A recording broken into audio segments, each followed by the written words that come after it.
flings out of the golden pot. Apollo and Aphrodite are puzzled at what just occurred right before their eyes. Suddenly, a creature flings out of the pot and into Apollo's arms. Aphrodite, shocked, creeps close to Apollo. Oh my! It's a baby! This was not supposed to happen. We were supposed to make a cake, not a baby. Did you add anything else to the batter? Apollo roared. Aphrodite retraces her steps. Well, I remember adding beauty butter, light essence, eggs, flour, and chemical X. I may have overdone it a little bit. Apollo is too furious to say anything else. He glances at the infant and gradually the anger melts away. We will name her Neos. Apollo states as he gently plants a kiss on the child's forehead. Neos, please come downstairs. Artemis yells. But Auntie, I need to comb my hair so the neon glows extra bright today. Neos states. Neos, today is your 17th birthday. Your parents are holding an enormous party in your honor, replies Artemis. Finally, Neos is prepared and delicately walks down the stairs as all eyes set on her. Her parents rush to her side to wish her a happy birthday and embrace their daughter. Ares follows and gives Neos a white rose with a gentle smile as Ares says, "Happy birthday, Neos." Neos hurriedly places it in her hair. Ares is her only close friend, therefore she greatly appreciates his present to her. As soon as she placed the rose, it began glowing multiple neon colors due to her neon hair. Neos, for your birthday, I think you should go and share your beautiful neon light with the other gods. They have not taken their eyes off you or your luminous hair. Apollo whispers. Yes, Father. I have no objections to that, answers Neos.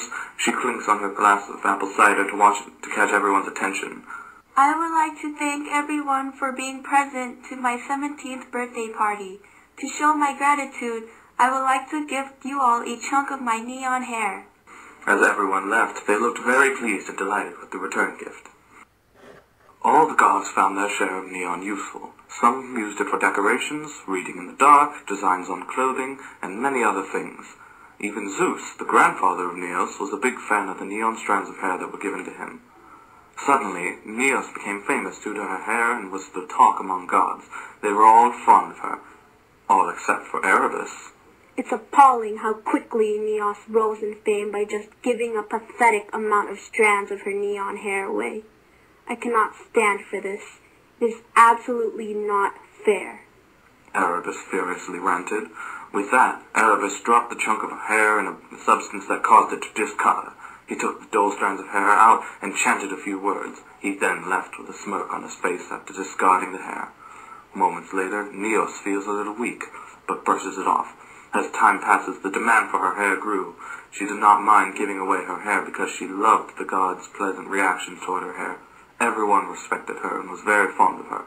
She was satisfying to so many gods, including her parents, who were so proud of her that she did not notice that her health was deteriorating. One day, as Neos was walking towards the kitchen to grab a pair of scissors to cut more of her hair, she feels dizzy and collapses on the floor, but before she could, Apollo catches her in his arms. Neos is carried to the bed as Apollo weeps over their daughter with Aphrodite. They are shocked to see that Neos is completely pale and colorless. They call upon health deities and hope someone can tell them what is happening to Neos.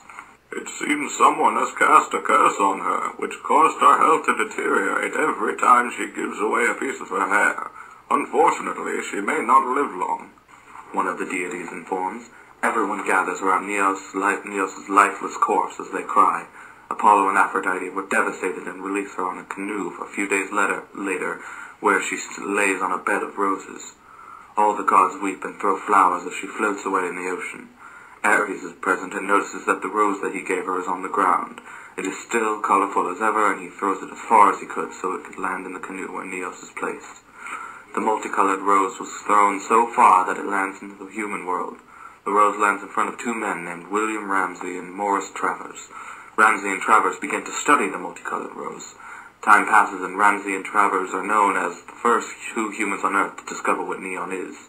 To honor Neos, they name the gleaming light after her and also includes her name in the periodic table. From that point on, she is always remembered and her light is always shared around the world.